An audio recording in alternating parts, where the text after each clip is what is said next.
नमस्कार हिंदुस्तान। त्योहार का दिन है। सुबह से कुछ खाया पिया नहीं है, लेकिन अपने भाई अर्नब गोस्वामी के साथ खड़े थे, हैं और रहेंगे, चाहे कुछ भी हो जाए। क्योंकि जो इंसान सच के लिए लड़ता है, अगर उसके साथ ना खड़ा हुआ जाए तो अपने ही आप को कभी माफ़ नहीं कर पाएंगे। और ये हमारी नैतिक और मौलिक जिम्मेदारी है कि आज सच के साथ जो खड़ा है उसके साथ डट कर खड़े रहें। और हिंदुस्तान की जनता को साधुवाद है। जो मंजर आज देखने को मिला है दिन से सड़कों पर, वो आज वहाँ की सरकार, दम्भी सरकार, निरंकुश हिटलर की सरकार के लिए साफ संदेश है कि तुम्हारे जैसे लोगों को सहन करने के और झेलने के एक पैसे के मूड में हम लोग नहीं हैं। हिंदुस्तान की जनता नहीं। महिलाएं, पुरुष, बुजुर्ग, बच्चे, युवा, संत समाज, तमाम लोग सड़कों पर प्रोटेस्ट कर रहे हैं। तमाम लोग सड़कों पर आए हैं। तमाम लोग नारेबाजी कर रहे हैं और अपना पूरा का पूरा सपोर्ट दिखा रहे हैं मां भारती के सच्चे बेटे अर्नब गोस्वामी के साथ। शर्म आनी चाहिए जो मंजर आज आप लोगों ने दिखाया कानून और संविधान के नाम पर हमें मुंबई और महाराष्ट्र के अंदर। यह दिन देखने के लिए आप लोगों ने सरकार बनाई थी। और आप लोग क्या सोचते हो कि हमें पता नहीं है कि ये कहां से चल रहा है? सारा 10 जनपद से चल रहा है। सारी कहानी वहां पर लिखी गई है। मिस माइनो सब कुछ कंट्रोल कर रही हैं।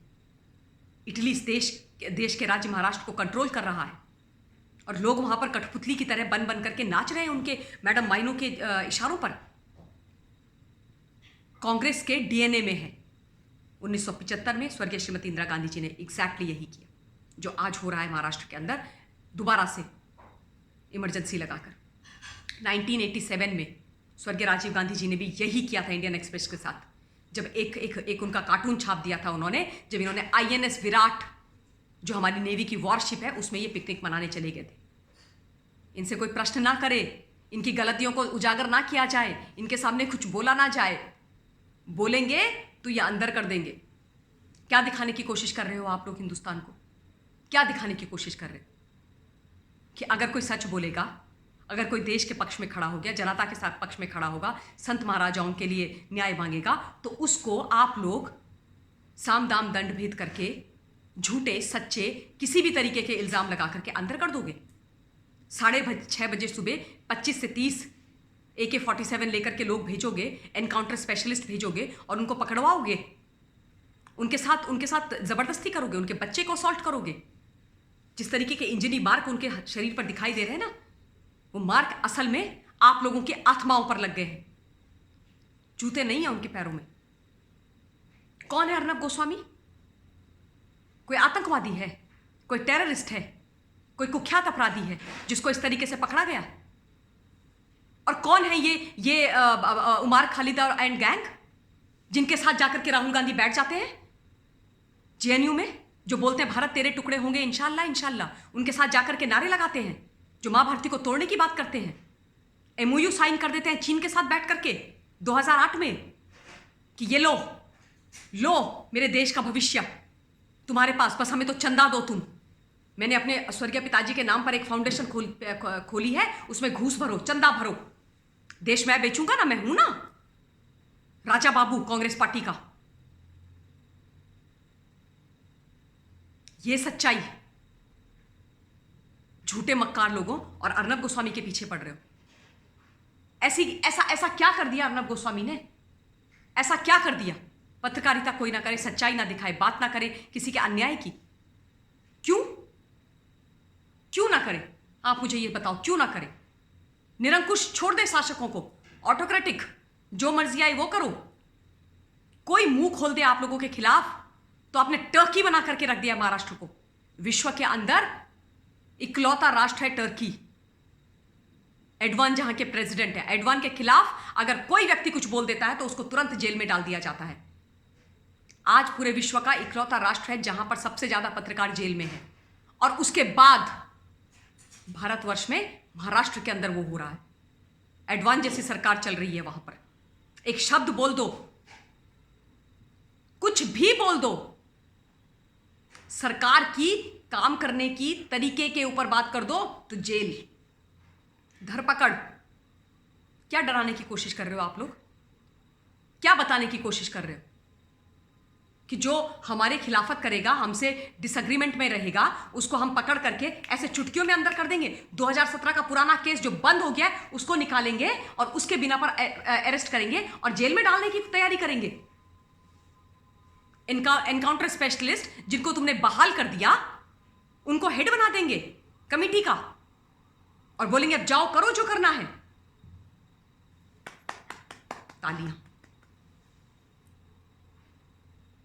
खाकी और खादी का ये क्या मंजर है भाई?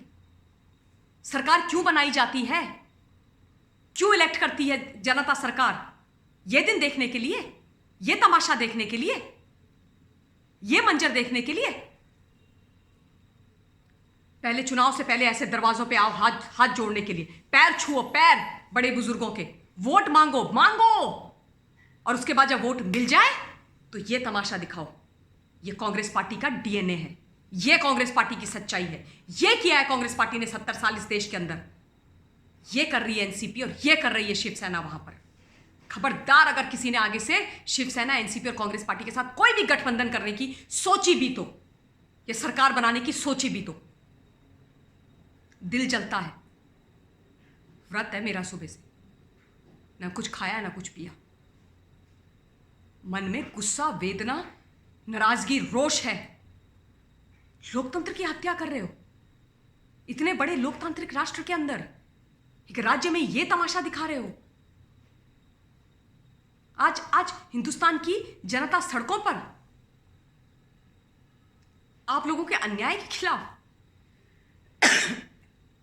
क्या हो गया ज्यादा से ज्यादा? आप लोगों ने हमारा त्योहार खराब कर दिया ना। कोई बात नहीं है, कोई बात नहीं है। हम अपने भाई अर्नब के लिए भी प्रार्थना कर लेंगे और कर रहे हैं, लेकिन उसका साथ नहीं छोड़ेंगे, कुछ भी हो जाए। हम तो कहते हैं ना, सरफरोशी की तमन्ना अब हमारे दिल में है और देखना है जोर कितना बाजुए कातिल में है। कांग्रेस पार्टी वालों, कहते हो कि हमारे आदर्श हैं राष्ट्रपिता महात्मा गांधी। कौन से आदर्श उनके तुम तो अपने जीवन में आत्मसात करते हो, अपनी राजनीति में आत्मसात करते हो? बताओ। इटली से चलाओगे महाराष्ट्र, भारत? एंड मिस माइनो, आपके बेटे तो हिंदुस्तान के प्रधानमंत्री को लिंच करने की बात करते हैं। आप हिंदुस्तान के सेना प्रमुख को सड़क का गुंडा बोलोगे, आप जिसको मर्जी आएगी उसको गाली दोगे, विचारों की अभिव्यक्ति की स्वतंत्रता हो जाती है। आप लोगों के खिलाफ कोई एक्शन नहीं लेता है। किसने डाला आपको, किसने ठूसा आपको आज तक जेल में? आप मुझे बताओ, जो आप लोग ये हरकतें करवा रहे हो वहां पर। क्या नहीं बोला आप लोगों ने? कच्चा चिट्ठा निकालूं आप लोगों का? दिखाएं आप लोगों को आप लोग क्या करते हो।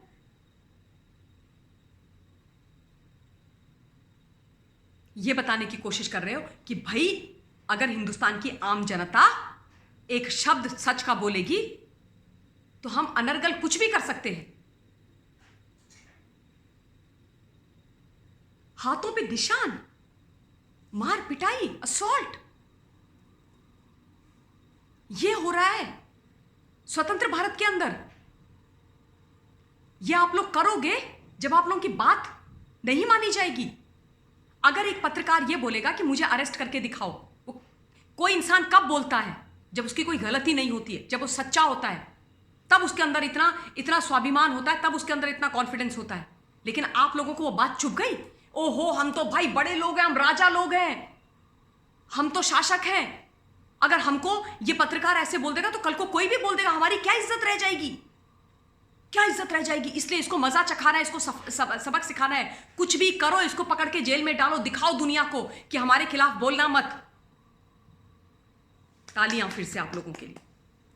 ये तमाशा जो आप लोगों ने लगा के रखा है ना इतने दिनों से, ये बहुत निंदनीय है। ये इतिहास में दर्ज होगा।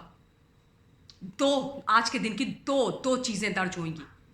एक होगी वहां की सरकार, मिस माइनो, शरद पवार जी और मिस्टर उद्धव ठाकरे जी, कि किस प्रकार की निरंकुश पापी सरकार वहां पर बैठी हुई थी और किस प्रकार से सच बोलने वाले एक पत्रकार का, एक पूरे मीडिया हाउस का, सच बोलने वाले बाकी लोगों का दमन किया उन्होंने। और फिर जनता ने उनको घर में बिठा दिया। 1975 में इमरजेंसी के बाद इंदिरा जी के साथ क्या हुआ था, याद है मैडम सोनिया गांधी जी? इस मायनो याद कर लो। खत्म होने वाला है अब। बहुत झेल लिया आप लोगों को, बस अब और नहीं। और दूसरा जो नाम जाएगा वो जाएगा अर्नब गोस्वामी का और रिपब्लिक का।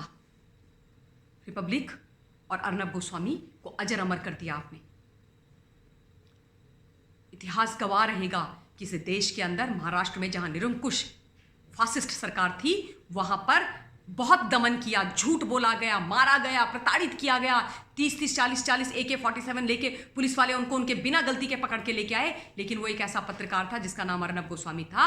उसने न रुका, न झुका, न डरा, लड़ता रहा और पूरी देश की जनता अर्नब गोस्वामी के साथ खड़ी हो गई। One journalist versus the government. क्या दिखाने की कोशिश कर रहे हो आप लोग? आप लोगों को समझ में भी आ रहा है? बहुत गंदा मंजर है ये,